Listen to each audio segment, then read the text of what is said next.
നമസ്കാരം, ജന്മഭൂമിയിലേക്ക് സ്വാഗതം. കാശ്മീർ താഴ്വരയിൽ തീവ്രവാദവും വിഘടനവാദവും തിരികെ കൊണ്ടുവരണമെന്ന് ആവശ്യപ്പെടുന്ന ഇന്ത്യ ബ്ലോക്ക് പാർട്ടികൾ രാജ്യത്തിന്റെ സുരക്ഷയ്ക്ക് വലിയ ഭീഷണിയാണെന്ന് പ്രധാനമന്ത്രി നരേന്ദ്രമോദി ആരോപിച്ചു. ജമ്മു മേഖലയിലെ കത്വ ജില്ലയുടെ അതിർത്തി പങ്കിടുന്ന പഞ്ചാബിലെ ഗുരുദാസ്പൂരിൽ നടന്ന വൻ തെരഞ്ഞെടുപ്പ് റാലിയെ അഭിസംബോധന ചെയ്യവെയാണ് അദ്ദേഹം പ്രതിപക്ഷത്തിനെതിരെ പ്രതികരിച്ചത്. ജമ്മു കാശ്മീരിൽ ആർട്ടിക്കിൾ 370 പുനഃസ്ഥാപിക്കുന്നതിനെ കുറിച്ചാണ് അവർ സംസാരിക്കുന്നത്. പ്രതിപക്ഷം പാകിസ്ഥാനിലേക്ക് സൗഹൃദത്തിന്റെയും റോസാപ്പൂവിന്റെയും സന്ദേശങ്ങൾ അയക്കുകയാണെന്നും അദ്ദേഹം ആരോപിച്ചു. ഇന്ത്യ ബ്ലോക്ക് നേതാക്കൾ ജമ്മു കാശ്മീരിൽ ആർട്ടിക്കിൾ 370 പുനഃസ്ഥാപിക്കുന്നതിനെ കുറിച്ച് സംസാരിക്കുന്നു. കാശ്മീർ വീണ്ടും വിഘടനവാദികൾക്ക് കൈമാറാൻ അവർ ആഗ്രഹിക്കുന്നു. കാശ്മീരിൽ ഭീകരവാദം തിരികെ കൊണ്ടുവരണമെന്ന് അവർ ആഗ്രഹിക്കുന്നു. അവർ രാജ്യത്തിന്റെ സുരക്ഷയ്ക്ക് വലിയ അപകടമാണ് ഉണ്ടാക്കുന്നത്, മോദി പറഞ്ഞു. പാകിസ്ഥാൻ ബോംബ് സ്ഫോടനങ്ങൾ നടത്തുമ്പോൾ ഇന്ത്യ സഖ്യകക്ഷി നേതാക്കൾ പാകിസ്ഥാനിലേക്ക് സൗഹൃദത്തിന്റെയും റോസാപ്പൂവിന്റെയും സന്ദേശങ്ങൾ വീണ്ടും അയക്കുമെന്നും അദ്ദേഹം പറഞ്ഞു. രാജ്യത്ത് ഭീകരാക്രമണങ്ങൾ ഉണ്ടാവും, പക്ഷെ നമ്മൾ സംസാരിക്കണമെന്ന് കോൺഗ്രസ് പറയും. ഇതിനുള്ള അന്തരീക്ഷം കോൺഗ്രസ് സൃഷ്ടിച്ചു തുടങ്ങിയിട്ടുണ്ട്. അവരുടെ നേതാക്കൾ പറയുന്നത് പാകിസ്ഥാനിൽ ആറ്റം ബോംബ് ഉണ്ടെന്നാണ്.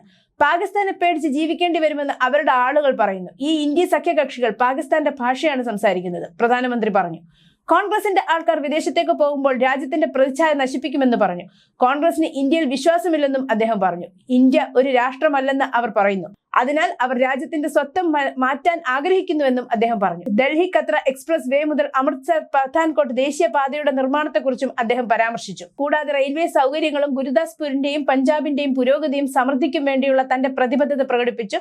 പഞ്ചാബിലെ ഇന്ത്യ സഖ്യത്തിന്റെ ദുർഭരണത്തെയും മോദി ഉയർത്തിക്കാട്ടി. ഇന്ത്യ സഖ്യത്തിന്റെ യഥാർത്ഥ മുഖം പഞ്ചാബിനേക്കാൾ നന്നായി ആർക്കറിയാം. പഞ്ചാബിലാണ് ഏറ്റവും കൂടുതൽ മുറിവേറ്റത്.